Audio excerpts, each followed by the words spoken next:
Welcome to Get the Balance Right, a podcast for creative entrepreneurs and firm owners looking to grow their business in a healthy, sustainable way. I'm your host, Heather Zeitzwolf. I'm a CPA and I serve this community with coaching and profit advising. Please join me as I talk with leaders in digital media, branding, advertising, design, marketing, and SEO.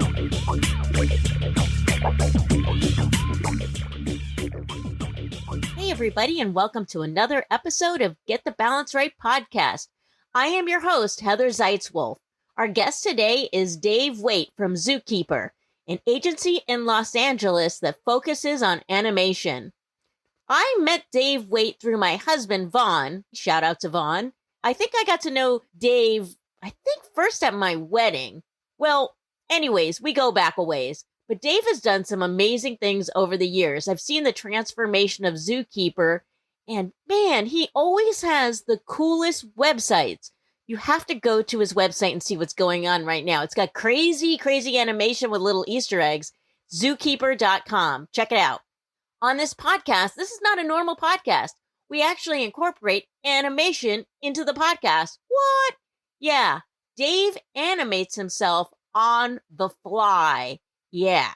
Okay, now I know you are listening to this podcast and you're like, what? I can't see animation. I know. Go down to the show notes and there'll be a link so you can check it out. It's really crazy. He has got like a Darth Vader head and then he changes his shirt and does all this crazy stuff. I'm not animated, but if you've ever seen my face, you know that I'm quite animated on my own. I don't need to be a character. I am a character. Anyways, it's really fun.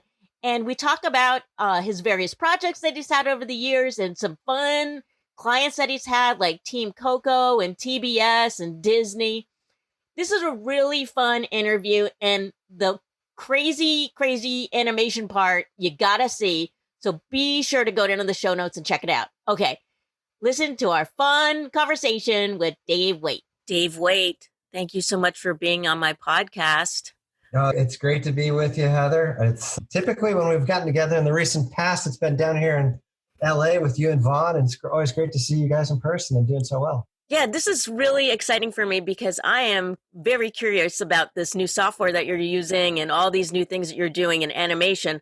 Before we dive into that, will you tell the audience just a little bit about yourself and what it is that you do? Sure. My name's Dave Waite, and I run a company called Zookeeper. You can see our site at zookeeper.com. We primarily focus on animation and branding. I started my career at ESPN after graduating from journalism school at Northwestern. I was a production assistant on SportsCenter at ESPN, and then I went on to move to Portland.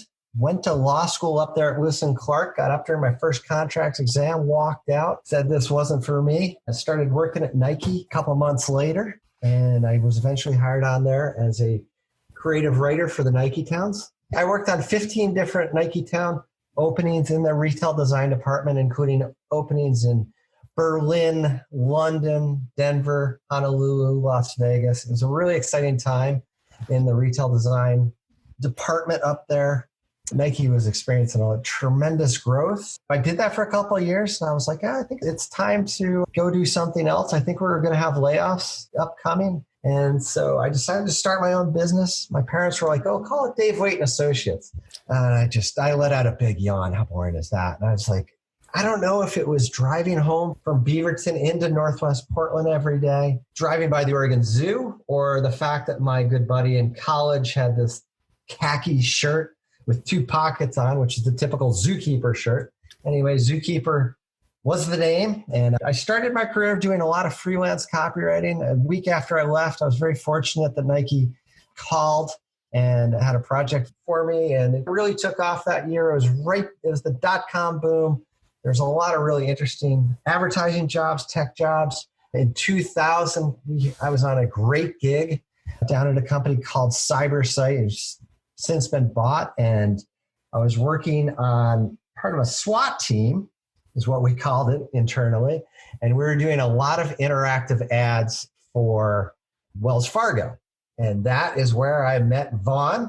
your very talented husband and became good friends. We've stayed in touch over the years. Vaughn actually built the second Zookeeper website that we had. It was all in Flash. This was about 2001. Vaughn spent a ton of time on it. It's incredibly creative. It was a different time in the web design world where things were like that kind of late 90s, early 2000s. There wasn't like a set look of anything. Everything was being created at the time. It was very interesting. There wasn't anything cookie cutter or formulaic about sites back then. We were all trying to figure it out and figure out what works. You see it today, and you can make the argument that web design really isn't that exciting anymore. Everything's very simple and compartmentalized, and it's all done for a reason. They do studies, they look at the data, blah, blah, blah. But anyway, Vaughn did just a bang-up job on that site. I still remember it fondly. And over the years, we evolved. While I was in Portland, we did a lot more brand identity design, website design. 2007, I moved down here to Los Angeles. We got contacted in the early 2010s by NBC to work on a motion graphics project for them for webisodes for one of their TV shows called Revolution that was filling in the gap between the show when it went off the air mid-season between December and like February. They wanted to keep the momentum going and releasing one of these episodes a week in that interim. Our motion graphics, the webisodes, they did well. The NBC came back and hired us several more times to do that for other shows of theirs. That worked out great. And that was our foray into the motion graphics and animation world. Then the technology in 2016 really started to advance. We became beta testers for Adobe's character animator program. TBS contacted us to do some short form content that was animated, and we were able to really do lip syncing and some more traditional aspects of animation. It's really kind of evolved rapidly from there, and it's really exciting to see where things are headed. You have always had really fun websites over the years. And I was actually just thinking about the other day how boring websites have become. Although your website, when you go to it, has a lot of animation on it. And I know that they don't use Flash anymore. So what is being used on your website to have all those fun things that are happening in Los Angeles? Yeah, I think we've always tried to push the boundaries of technology. I think that's really important to do to stand out in this very competitive landscape, and it's getting more competitive year by year. So our lead animator is exceptionally skilled in obviously just animation in general, but also making JavaScripting and SVGs really come to life. At the top of our site where you have that Hollywood cityscape, see a lot of different vehicles going by, a lot of different cars from movies, TVs, films. There's a lot of hidden Easter eggs in there, all really fun. That even works on your iPhone or your tablet device. So we spent a lot of time making sure that did work across all different platforms. Yeah, I think it's really important to, if you're bill yourself as a creative person, to allow the people around you to let that creativity come out, because I think you can really get some magical results. Are you a creative entrepreneur who is bootstrapping their business? This is Heather Zaitzwolf from Zaitzwolf Accounting and Get the Balance Right podcast. I'm here to help you get clarity around your numbers. If you're dazed and confused when it comes to taxes and bookkeeping and you can't figure out where all your money is going, get ready to take your bootstrap business to the next level. I'm offering different bootstrap packages that can help you do just that. To learn more, go to getthebalancerightpodcast.com/bootstrap to set up your free discovery meeting with me. That's getthebalancerightpodcast.com/bootstrap and set up a free discovery meeting with me and start getting radical with your numbers. Going from being a copywriter to an entrepreneur, what was the transition like when you had to start pitching people? Did you have to do any pitching when you were at Nike to just pitch your ideas, or how did you get experience doing that with pitching to clients? That's a great question. It could take in multiple different ways. I think at Nike, we definitely, when we were in the retail design department, I remember meetings where we would actually have to sit there and really talk about the ideas of things and the ideation. I think it was at Nike that brainstorming really became so important. You see how important that is in the creative business. And I still, to the designers and animators we work with to this day, I always urge them, whether we're doing a character design or whatnot, to start with that sketchbook, to start with that actual written form really think about the idea. And that's what I've always tried to emphasize in the 100 plus identities that we've designed over the years is when we're doing those, we really try to start with sketches. And it's because it's really all about the big idea. If we sit there and just go to the computer right away, I really think you miss a step. What does the process look like when you're working with somebody like Team Coco? Did you approach them? Did they approach you? It's gone the days where you walk around town with a portfolio. So what does it look like now? I remember those times where you actually sat there with your portfolio and you left it at the agency. And you had to go back a couple of weeks later and pick it back up and you hope they hadn't lost it. Oh, yeah. I really date myself on this podcast. To go back to your question, I think it's very much, Heather, it's all about relationship building. The project from NBC leads to something for TBS, leads us to something from Team Coco. And that's typically how it works in the industry, is you really have to cultivate and develop these relationships. Team Coco had heard about us from the work that we had been doing. They go and they see our website. They knew we were a trusted resource. And so that really gave us a big advantage as we went into kind of get that project. And to go back to answer your previous question about pitching, it's one thing to pitch at a Nike or pitch to clients or present work. We're finding it's a totally different thing as we're doing more of our own original content down here. And we go into the FXs, the Quibbies, the Adult Swims to pitch our own creative, original animated IP ideas. You have a very limited amount of time to make a very quick impression. I would say, having recently been a judge for the New York Film Academy's Producers Pitch Fest, it was very insightful being on the other side of that. And I think the best advice I can give is to slow down when you're doing a pitch, but also speak with a lot of passion. That passion really needs to come through. I saw that on, I think it was LinkedIn, where it was like a Zoom thing with the Academy. How did that come about? The New York Film Academy just reached out to me. They're like, hey, would you like to come do it? I think one of their students actually found us and wanted to pitch their animated idea to us. And they were terrific energy from them, and they had a really great idea. So it's really awesome to see some of the young ideas and enthusiasm coming into the industry. One of the, I don't know if you'd call it a case study or just a portfolio piece on your website, but is the Dracula animation. And you have all kinds of storyboards for that and a lot of detail on that whole process. What was that all about, and how did you get involved with that and the 2D type animation? And maybe if you can explain what is the difference between 2D and 3D animation?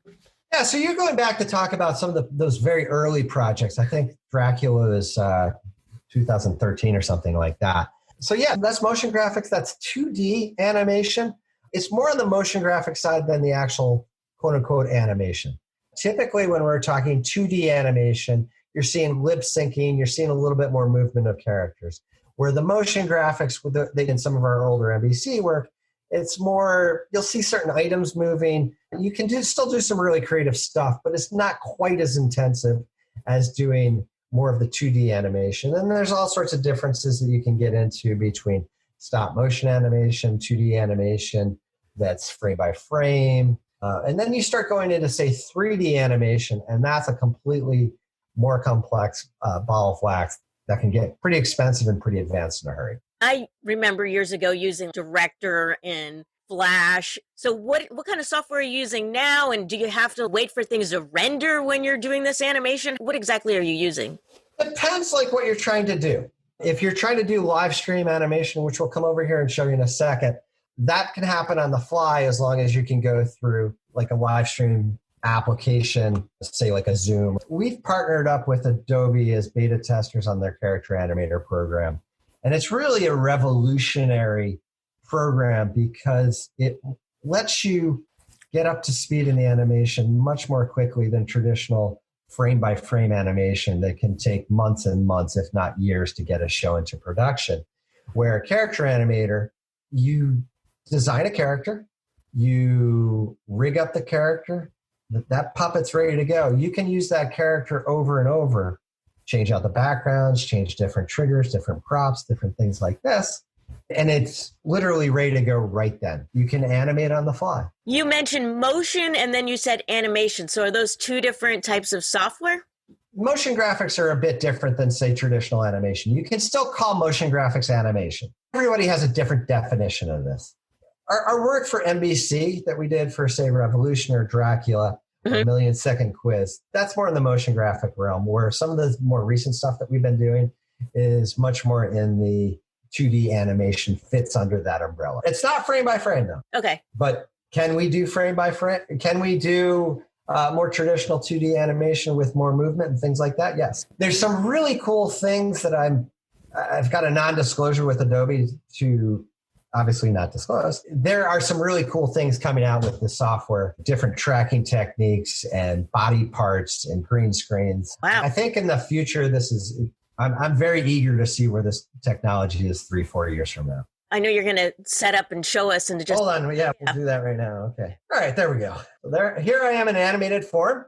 And so this is a puppet that our crew did up for me last year. I never got around to use it. First, let me wave and say hi here. And then the pandemic hit, and I'm thinking to myself, wait, how can we go in here and use this puppet? How can everybody's starting to do these Zoom calls?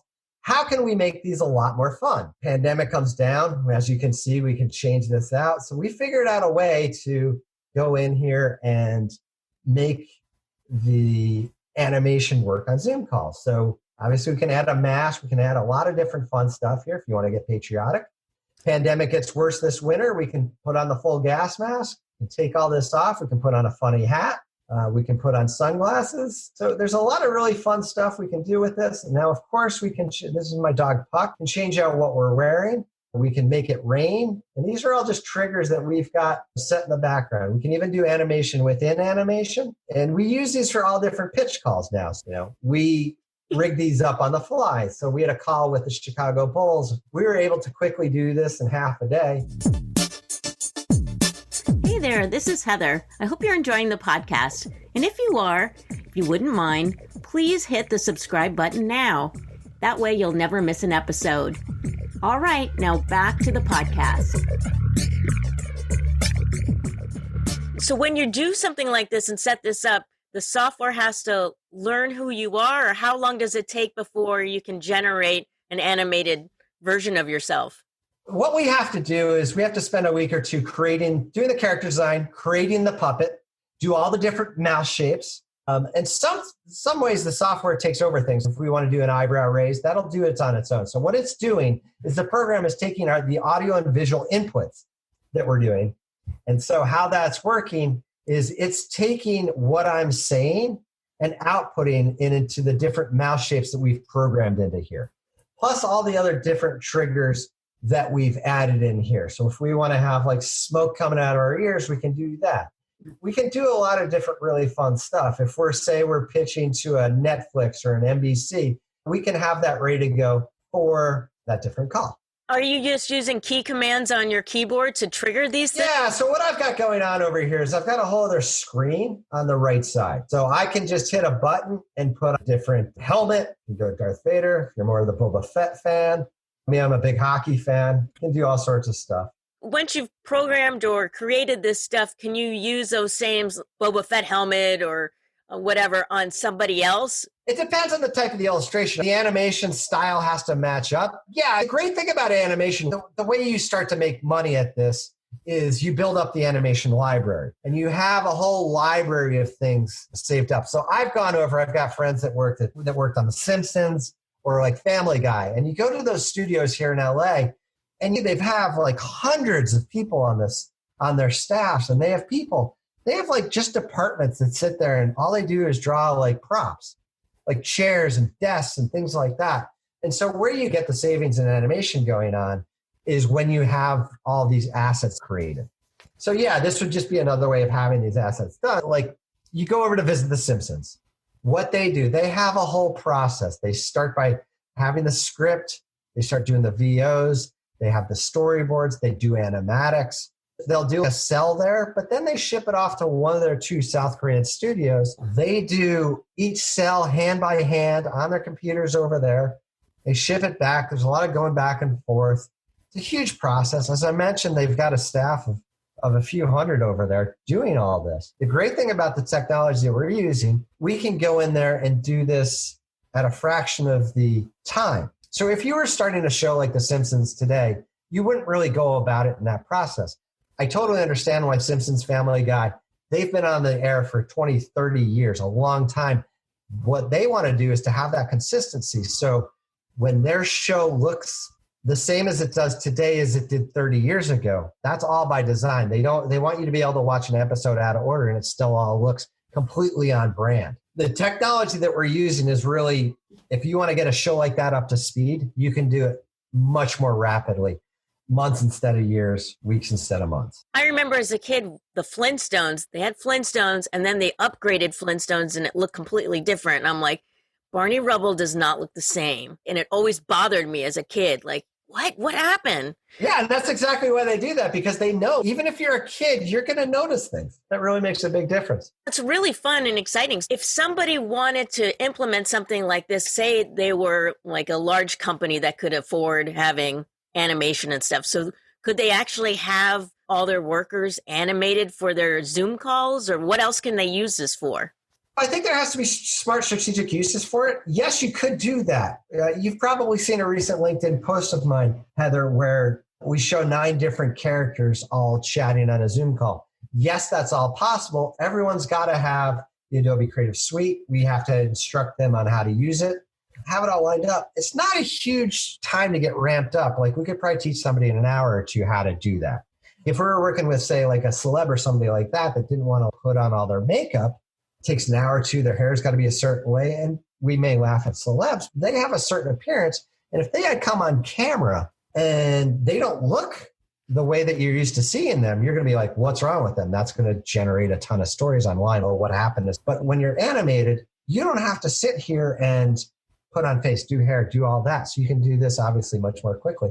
And we could get you up to speed on that within just a couple hours, and away you go. You're an animated character that you can use all across your social media or wherever else you want to use it. Do videos on the fly. So it's pretty fun. And it also gives you the ability to really appeal to a younger audience. I mean, kids eat this up. I never thought about like the whole celebrity thing, like having an animated version of themselves, but this would be like actors could have their own avatars. What do you think, like with the whole COVID thing? Do you think that animation is going to become bigger? Because it's all unknown, of course, but I think animation was big before we went into this. And I think, as we saw for months, live action was shut down. Now, we may or may not see a winter where live action has to be shut down again. Who knows? But animation does generate that consistency that everybody's able to work at home, work remotely, and be able to keep this going. And we've all figured out pipelines and workarounds from having to be in the office all the time. So I think this is here to stay.